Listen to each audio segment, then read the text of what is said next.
आज आपण I training मालिकेतील डिस्टन्स म्हणजे काय ते समजून घेणार आहोत। आतापर्यंत आपण अँगलचा सराव करत आलो। त्या अँगलच्या सरावामध्ये आपण अँगल परफेक्ट येण्यावरती जोर दिला। अँगलची लांबी रुंदी कमी झाली तरी चालत होती, फक्त अँगल परफेक्ट यायला हवा होता। येथे मात्र गेस केलेल्या रेषेचा अंतर व लांबी योग्य येणं महत्त्वाचं आहे। नमस्कार, मी अंकिता शासने आर्ट व्हीलमध्ये तुमचं खूप खूप स्वागत। या आय ट्रेनिंग एक्सरसाइजमधील डिस्टन्स गेस करणारे काय फायदे होतात ते आता आपण पाहूया। आता उदाहरण घ्यायचं झालं तर आपण एक व्यक्तिचित्राचं उदाहरण घेऊया। समजा आपण एका व्यक्तीचं चित्रण करतोय किंवा पोर्ट्रेट पेंटिंग करतोय। त्यामध्ये आपल्याला समोरील व्यक्तीचं हुबेहूब चित्रण करायचं आहे। त्याकरिता चेहऱ्यावरती जे फीचर्स आहेत, त्या व्यक्तीचे जे फीचर्स आहेत ते आपण एका पेपरवरती मार्क करतो। आता ते मार्क करताना आपण त्याचं अंतर लक्षात घेतो।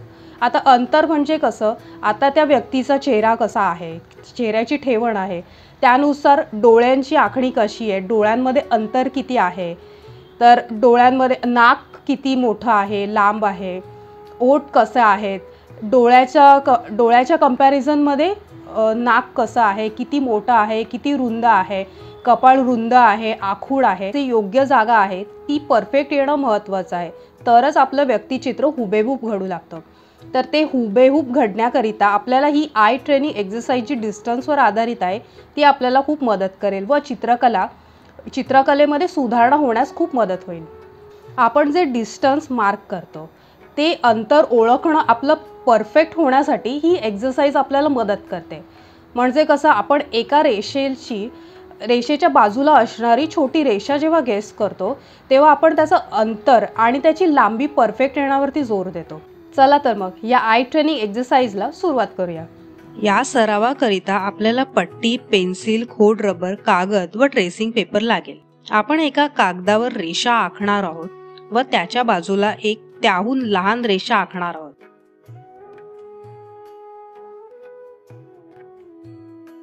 आता त्यावर ट्रेसिंग पेपर ठेवून मोठी रेषा ट्रेस करा।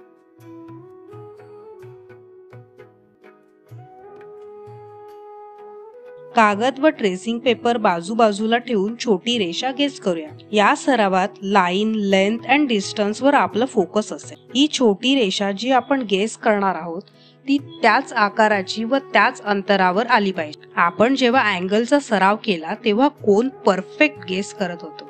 रेषेची लांबी कमी जास्त झालेली चालत होती।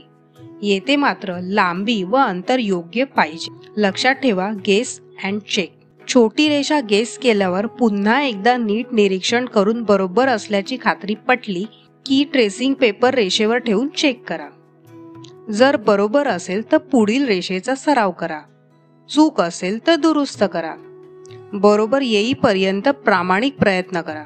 चुकत असेल तर नीट पहा किती फरकाने चुकतंय व त्याप्रमाणे दुरुस्त करा व चेक करा। हळूहळू रेषा मोठी करत डिफिकल्टी लेवल वाढवत न्या। छोटी रेषा ट्रेस करून मोठी रेषाही गेस करू शकता। रोज प्रामाणिकपणे 15-20 मिनिटं सराव करत 10 पैकी 7 ते 8 रेषा परफेक्ट जमू लागल्यावरच पुढील सरावाकडे वळा। कागद प्रत्येक रेषेनंतर 45 डिग्रीने फिरवा, म्हणजे सगळ्या अँगलने सराव होईल।